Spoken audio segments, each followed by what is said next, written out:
Hello दोस्तों। आज बात करने जा रहे हैं फंगल इन्फेक्शन की, यानी ऐसा इन्फेक्शन जो किसी फंगस की वजह से होता है। स्किन पर रैशेज हो जाते हैं, कभी कभी स्किन उभरी हुई महसूस होती है, कभी स्किन के नीचे लंप से बन जाते हैं, गोल गोल से निशान होते हैं, चकत्ते से रिंगवर्म जिसको बोलते हैं। कई सिम्टम्स होते हैं। फंगल इन्फेक्शन यूँ तो हमारे स्किन पर होता है तो वो दिख जाता है, लेकिन हमारी बॉडी में कहीं भी हो सकता है। ये लंग्स में हो सकता है, अंदर इंटेस्टीन में हो सकता है, या फिर अंदर म्यूकोसल ग्लैंड्स होती है या म्यूकोसा होता है किसी भी नली का, तो उसमें हो सकता है। नाखूनों में होता है, नाखूनों में होता है तो ये नाखून का कलर चेंज कर देता है, उसको नाखून को फाड़ देता है। तो ज़्यादातर जो है ये फंगल इन्फेक्शन जो है डर्मेटोफाइटोसिस एक फंगस होता है जो स्किन को इन्फेक्ट करता है। और दूसरे भी फंगस होते हैं जो बॉडी को कई जगह से इन्फेक्ट कर सकते हैं। तो फंगस बेसिकली ये ग्रुप है जो ना तो एनिमल्स वाले ग्रुप में आता है, ना ही प्लांट वाले ग्रुप में आता है। ये अलग ही ग्रुप होता है जो ज़्यादातर नमी वाली चीज़ों पर, नमी वाली जगहों पर मिलता है, और अंधेरे वाली जगहों पर जहाँ पर नमी ज़्यादा होती है वहाँ मिलता है।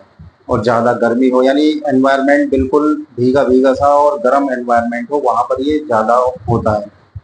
जब ये कंडीशन, नॉर्मली जो फंगस होता है ये ग्रो नहीं करता है इतनी तेजी से, लेकिन जब ये कंडीशंस मिलती है, उसको नमी मिलती है, तो बहुत तेजी से ये ग्रो कर जाता है, एक्सपेंड कर जाता है, और इसके स्पोर्स एनवायरनमेंट में फैल जाते हैं। स्पोर्स इसके बीज होते हैं जो हवा में घुल जाते हैं या फिर किसी भी चीज़ पर बैठ जाते हैं, लग जाते हैं जाकर। जब उस चीज़ को छुआ जाता है या फिर हमारे कांटेक्ट में आते हैं, चाहे वो डायरेक्ट सांस के थ्रू कांटेक्ट में आए या फिर या टच करके कांटेक्ट में आए, तो इस तरीके से ये हमें इन्फेक्ट कर सकते हैं। बात करें तो फंगस इन्फेक्शन किन किन लोगों को हो सकता है, तो जनरली ये किसी को भी हो सकता है, लेकिन जो रिस्क पर हैं या प्रोन है इस इन्फेक्शन के लिए वो है HIV एड्स से जो पेशेंट है वो है, या फिर वो मेडिकेशन पे है किसी एंड इम्यूनोसप्रेसिव मेडिसिन पे है, कोई मेडिसिन ले रहे हैं किसी बड़ी बीमारी का, कैंसर का ट्रीटमेंट चल रहा है, या फिर किसी और बीमारी का लंबा ट्रीटमेंट चल रहा हो, जिस जो मेडिकेशन लेते हैं उस उनसे इनकी इम्यूनिटी डिप्रेस हो जाती है। जो इम्यूनोसप्रेसिव मेडिकेशन है, उसके बाद इम्यूनिटी वीक होने के बाद इंसान को ज़्यादा चांसेस रहते हैं कि ये फंगल इन्फेक्शन हो सकता है। और अगर जिनकी इम्यूनिटी नेचुरली वीक होती है तो वो भी ससेप्टेबल, वो लोग तो हर बीमारी के लिए ही ससेप्टेबल होते हैं जिनकी इम्यूनिटी वीक होती है, तो उसमें फंगल इन्फेक्शन भी काम कर सकता है।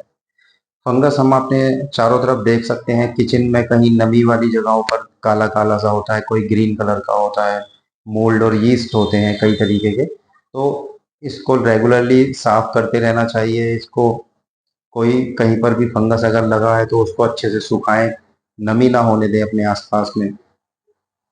इसके सिम्टम्स की अगर बात करें तो सिम्टम्स में बहुत ज़्यादा खुजली होती है, इचिंग होती है, खारिश होती है, दाद पड़ जाते हैं, और इनसे पानी भी निकलने लगता है कभी कभी। तो ये सुपरफिशियल फंगल इन्फेक्शन जो हमारी स्किन पर होता है, ये दिखता है और इस तरीके के दाग पड़ जाते हैं, चेहरे पर भी पड़ सकते हैं, कहीं पर रिंग की तरह ये बन जाते हैं। अगर सबक्यूटेनियस हो रहा है तो ये लंप की तरह फील होता है, यानी स्किन के नीचे लंप जैसा ये बन जाता है। अगर डीप इन्फेक्शन की बात करें तो डीप में तो ये फिर बॉडी के अंदर कहीं भी हो सकते हैं, लंग्स में हो सकते हैं, इंटेस्टीन में हो सकते हैं, स्टमक में हो सकते हैं, आपके यूरिनरी ट्रैक्ट में हो सकते हैं। तो जहाँ पर भी होते हैं ये उसी चीज़ को ये खराब कर देते हैं और सिम्टम उसी के हिसाब से आते हैं। अगर मान लीजिए लंग्स में अगर आपके फंगल इन्फेक्शन हो गया है तो बहुत ज़्यादा खांसी होती है और सांस की नलियाँ सिकुड़ जाती हैं।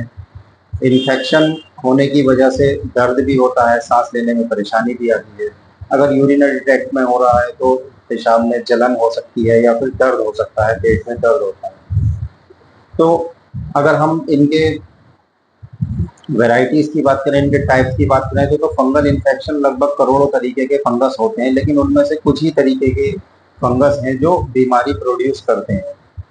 तो इस वीडियो में ज़्यादा डिटेल में तो हम नहीं बता सकते हैं कि कितने मतलब इसके टाइप्स के बारे में और फिर जो इससे होने वाली बीमारियों के बारे में, क्योंकि बहुत ज़्यादा ब्रॉड टर्म है। तो मोटा मोटा हम इस वीडियो के जरिए आपको बता देते हैं कि ये जो फंगस है, ये फंगल डिसीज है या फंगल इन्फेक्शन है, ये क्योरेबल है।